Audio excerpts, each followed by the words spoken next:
Resmita, kita mulai untuk sesi di inti dari PI yang tempat ini Bu ya.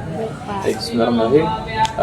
Mohon izin Bu Resmita, hari ini saya akan melihat atau berkunjung atau mensupervisi pembelajaran berreferensi yang akan Bu Resmita kerjakan.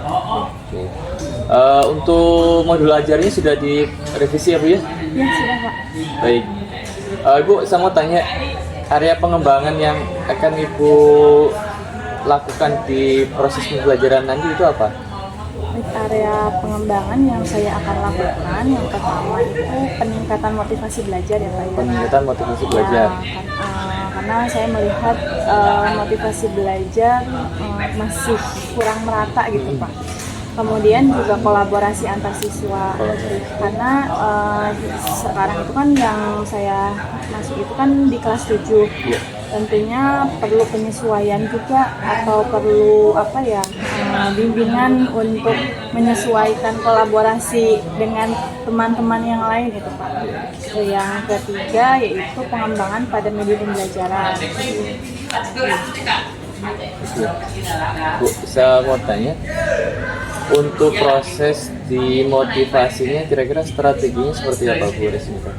Nah, kalau untuk proses pengembangan dimotivasi, saya inginkan pembelajaran yang interaktif ya Pak ya. Interaktif. Ya, interaktif supaya siswa untuk itu bisa tidak sampai interaktif, caranya gimana Bu? Dengan cara melakukan pembelajaran berdiferensiasi proses. Yang mungkin dari mulai strategi pembelajaran yang berbeda-beda, kemudian juga motivasi belajarnya itu tadi karena dengan menggunakan aplikasi atau media pembelajaran HP itu anak lebih, saya harapkan bisa lebih termotivasi gitu Pak dalam materi ini. Ya, sebetulnya materi ini kalau di ceramah kan sangat menjemukan gitu ya Pak ya. Iya gitu. Tadi Ibu kan menyampaikan ada meningkatkan kolaborasi. Jadi selama ini itu ada masalah Bu sehingga harus dikembangkan. Iya betul Pak. Jadi anak itu sebelumnya saya lihat memang kan dari gabungan dari beberapa sekolah dan mereka belum terbiasa untuk berkolaborasi sehingga masih ada dampak gitu Pak di kelas. Yeah. Saya akan coba tingkatkan dalam proses pembelajaran. Ya. Oke.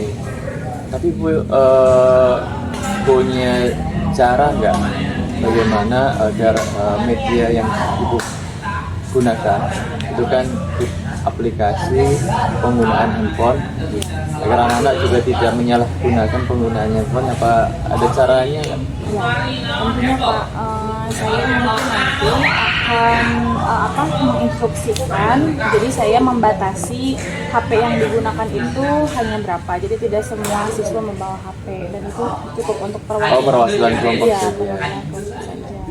Oke Ibu, kita sepakatin untuk supervisi ini kan akan samatin dari mulai pra, kemudian indikator pembelajaran sampai kepada assessment, dari mulai juga berdiferensi, budaya positif, KSE, dan area pengembangan yang Ibu juga buat untuk pembelajaran kali ini. Menurut Bu, saya ikut sepakat ini. Kira-kira nanti saya fokuskan untuk pengamatan di area yang mana Bu? Semuanya atau ada yang harus saya fokuskan? Mungkin ke arah Motivasi. Di area pengembangan motivasi saya fokus di situ. Oke, baik. Nanti akan saya coba jadi catatan ya Bu ya. Semuanya akan saya observasi berdasarkan tabel. Nanti saya akan lebih fokus juga pada bagaimana peningkatan motivasi pembelajaran. Ya. Baik, saya udah nggak sabar untuk langsung ke kelas Bu Resmita. Saya tunggu. Ya. Ayo, silakan.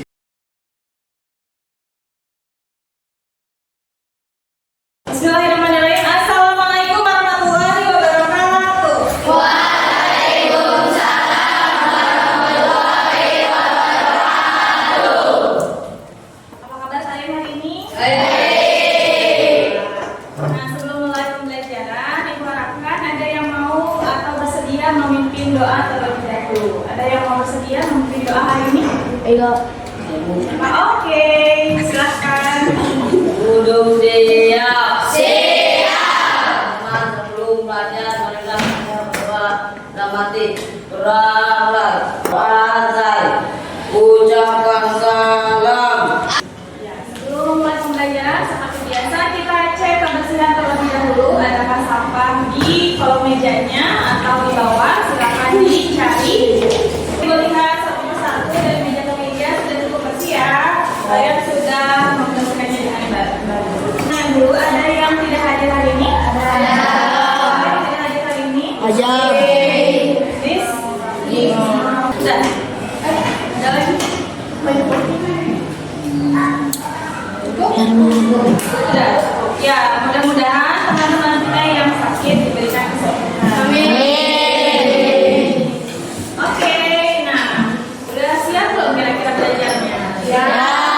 Kalau sudah siap, berarti ditandakan dengan sudah adanya alat tulis dari buku di atas. Konsentrasi kalian dengan bermain sambung kata. Sambung kata. Jadi instruksinya adalah cari kata yang dari akhiran kata yang ibu sebutkan. Misalkan kata tak, berarti cari dari kata tak. Kita tari,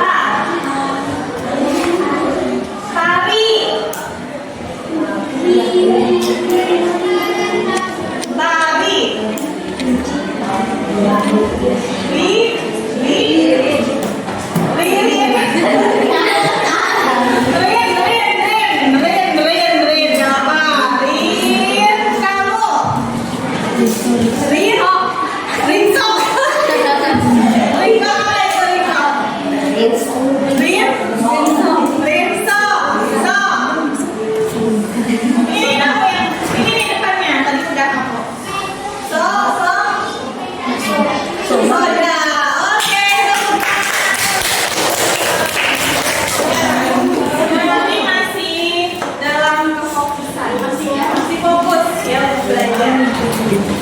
Oke, hari ini kita akan membahas tentang klasifikasi makhluk hidup.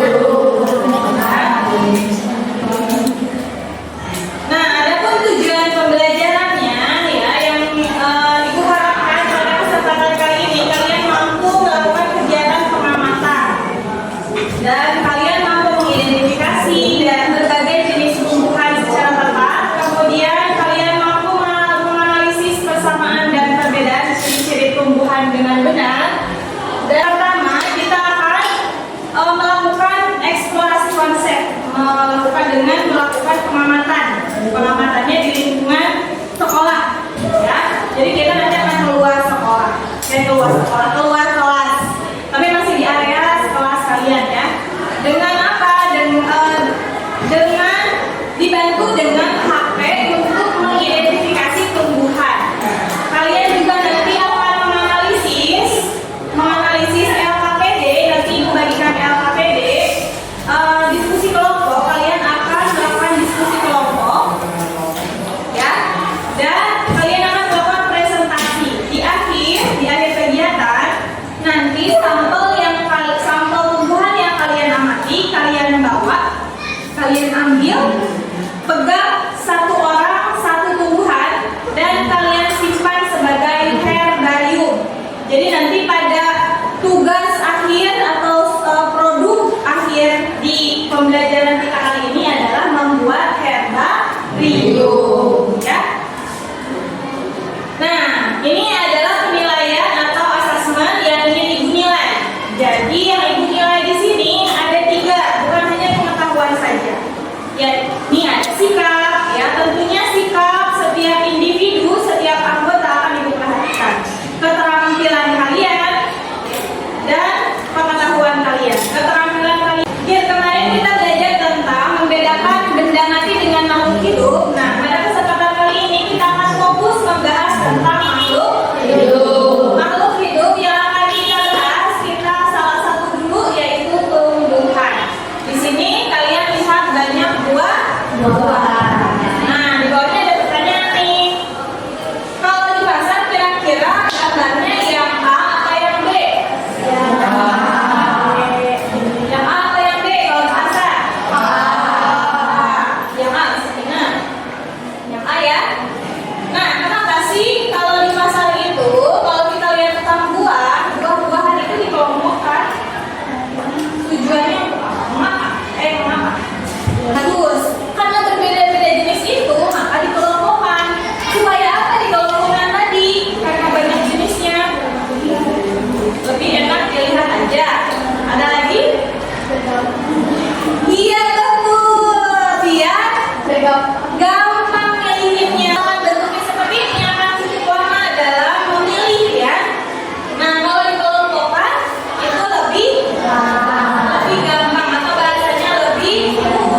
Kan suka banyak yang rambutnya ya, atau pada tuang padi. Nah itu juga sama, itu juga pada serambut.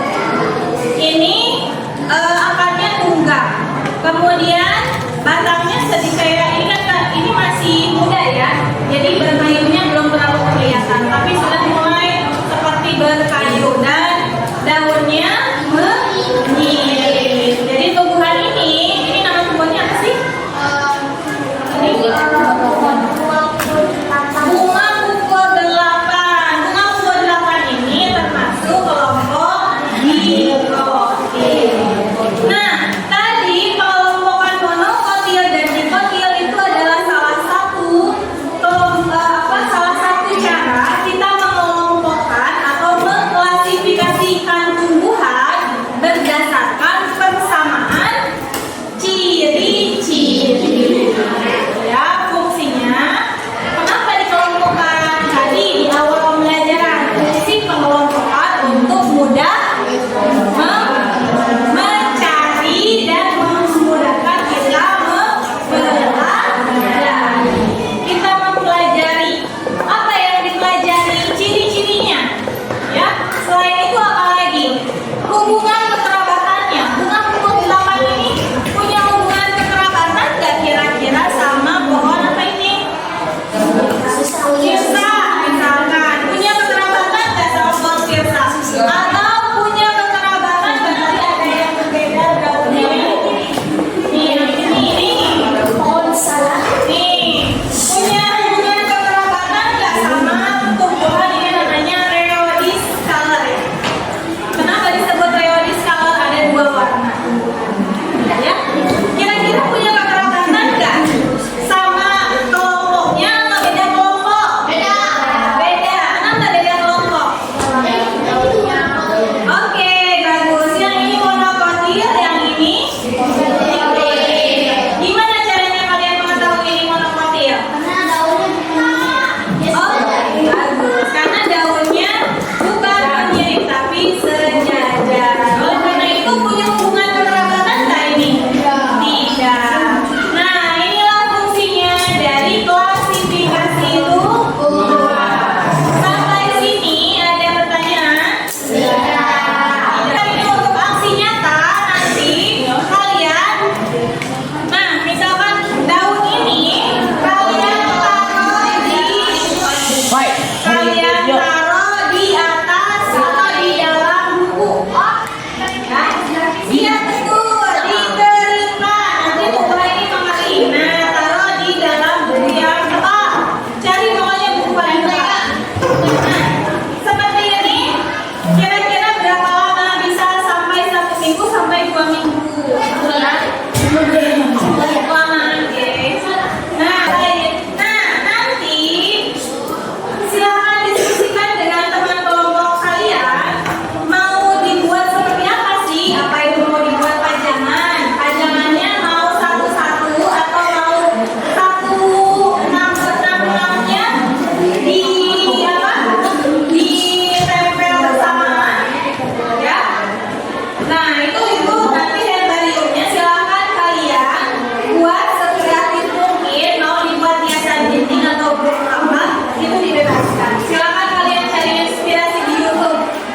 Ya, mau pakai apa? Mau pakai kertas, mau pakai figura, atau mau buat dari karton sama kayu, itu silakan dibebaskan. Itu untuk tugas akhirnya. Nanti pada pertemuan-pertemuan berikutnya bisa kita sharingkan untuk aksinya hari ini ya. Kembali kita pada kegiatan penutup. Jadi apa yang bisa kita simpulkan pada kegiatan kita kali ini? Dapat mengetahui klasifikasi tumbuhan. Apa lagi? Dapat. Iya betul. Dapat membedakan monokotil dan dikotil, atau secara umumnya kita dapat membedakan dapat membedakan kelompok tumbuhan berdasarkan ciri-cirinya. Apalagi ada lagi? Sudah cukup untuk kesimpulannya ya. Jadi ini adalah kesimpulan pada pertemuan kita kali ini.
Terima kasih Bu Resmita sudah kesempatan saya untuk di kelas. Iya. Luar biasa, kelasnya sangat kondusif dan sangat aktif anak-anaknya. Saya sudah melihat dokumen modul ajarnya juga. Mohon izin ya, saya melakukan umpan balik. Tadi di awal sebelum saya ke kelas kita sudah sepakat. Saya berfokus pada motivasi ya. Tapi sebelum saya bicara banyak tentang motivasi dan di kelas, mungkin saya perlu menyampaikan beberapa hal. Pertama, untuk diferensiasi proses melalui kelompok tadi sudah bagus, yang lain ditingkatkan. Kemudian produknya juga harus dilihatkan nanti di SKPD-nya. Kemudian untuk KSE dan budaya positifnya juga sudah terlihat. Nah, sekarang di sesi motivasi Bu ya. Iya. Kalau menurut Bu Resmita sendiri dari pembelajaran yang tadi baru saja dilakukan, untuk area pengembangan motivasi ini kira-kira keberhasilannya seperti apa? Kalau saya nih, Bu, kasih rentang antara nilai 1 sampai 10, kira-kira nilainya berapa Bu? Kalau untuk motivasi saya jangan 9 Pak. 9? Iya. Oh, udah bagus Bu ya? Udah bagus, alhamdulillah Pak. Ya, tapi masih kurang 1. Iya, kurang Oke. 1 Pak. Nah, yang satu ini coba saya pengen dengar menurut Bu Resmita. Kira-kira biar jadi 10 ini seperti apa? Ini berarti kan ada yang kurang ya? Yang satu ini. Kurangnya di mana nih Bu? Menurut Bu Resmita? Nah, untuk yang satu ini mungkin hanya sedikit ya Pak, yang tadi saya lakukan, saya amati itu hanya dari satu kelompok itu hanya beberapa gitu Pak, yang memang masih ada yang pasif. Berarti kan menunjukkan motivasinya masih tetap kurang gitu Pak. Nah, mungkin dari kolaborasinya juga tadi kurang ya Pak, karena pasif itu. Dan mungkin untuk apa tadi upaya ke depannya Pak? Ya, ini Bu, jadi kan Ibu kasih nilai 9. Iya. Terus ada kekurangan di motivasinya untuk beberapa anak tertentu. Nah, kira-kira untuk meningkatkan, biar nanti nilainya jadi 10 menurut Bu Resmita sesuai dengan tujuan dan indikator keberhasilannya. Kira-kira nanti ke depannya langkah-langkahnya seperti apa nih yang Bu Resmita lakukan? Yang pertama mungkin dalam penyusunan kelompok ya Pak. Kemarin itu kan memang ditentukan kelompoknya. Nah mungkin bisa saya bebaskan mereka bergabung dengan kelompok yang merasa nyaman. Yeah. Gitu. Dan yang kedua juga mungkin saya lebih di bimbingan intens per kelompok juga saya itu jadi catatan saya untuk kedepannya. Pembimbingan dalam diskusi dan penekanan pada penilaian. Penekanan pada penilaian, iya. Jadi sebetulnya kemarin sudah tadi sudah disampaikan untuk penilaian. Peningkatan motivasi dengan peningkatan penilaian itu kira-kira signifikan tidak mengubah anak yang tidak punya motivasi menjadi termotivasi, atau justru malah sebenarnya kelihatannya saja termotivasi sebenarnya karena tekanan nilai sehingga kelihatannya Pak, aktif. Iya betul ya Pak ya. Tadinya saya untuk pemacu gitu, memberi motivasi gitu, tapi ya mungkin lebih ke arah yang tadi sih. Kalau untuk realnya mungkin untuk pendampingan dan pemilihan kelompok. Bu, di beberapa anak kan ada yang kalau ada tekanan dinilai justru semakin tidak menarik. Iya betul Pak. Atau semakin cuek, karena memang orientasi di awalnya dia sudah tidak suka nilai. Nah itu bagaimana nih? Ini juga jadi PR. Kira-kira rencana kedepannya kalau nemuin anak seperti ini bagaimana? Karena kan tadi Ibu baru asumsi ya. Nanti kalau bisa ada refleksi khusus tentang motivasi untuk anak-anak yang Ibu lakukan pembelajaran tadi yang kita supervisi, kira-kira apa? Iya. Kalau terbuka tidak bisa, karena ini anak-anak yang mungkin nggak mau bicara, Iya betul Pak. mungkin ada treatment khusus yang tidak harus mereka harus berbicara di depan umum, bisa dengan tulisan atau dengan sesi bicara langsung. Nah, kalau menurut Ibu sendiri gimana nanti rencana aksi pengembangan diri dari yang sudah dikerjakan, kemudian peningkatannya seperti apa, bisa Ibu jelaskan? Untuk rencana tindak lanjutnya Pak ya. Nah, ya tadi kan temuannya dalam kolaborasi ya Pak ya. Yeah. Nah mungkin tadi saya akan mendesain pembelajaran yang memang mengaktifkan semua untuk bisa berkolaborasi. Jadi mendesain pembelajaran lagi, mendesain pembelajaran yang lebih tepat sasaran gitu. Kemudian juga tentunya kalau anak itu dengan ketika dibantu dengan media ternyata lebih bersemangat gitu. Ya. Mungkin juga dengan media, peningkatan media gitu ya. Ada lagi Bu? Sementara itu aja sih. Jadi yang pertama awal itu motivasi, kolaborasi, media ya. Iya. Oke, itu nanti Ibu buatkan sebagai aksi pengembangan diri. Mudah-mudahan nanti pembelajaran berikutnya akan semakin meningkat. Kalau Ibu ada masalah di siswanya tentang motivasi, menjadikan motivasi area pengembangan yang perlu sehingga motivasinya akan meningkat. Kalau sekarang dulu misalkan 7, sekarang 9, berikutnya akan 10 dan seterusnya. Ya. Baik, terima kasih Bu Resmita atas waktunya. Sama-sama, Mudah-mudahan Pak. sukses selalu buat Bu Resmita dan sekolah.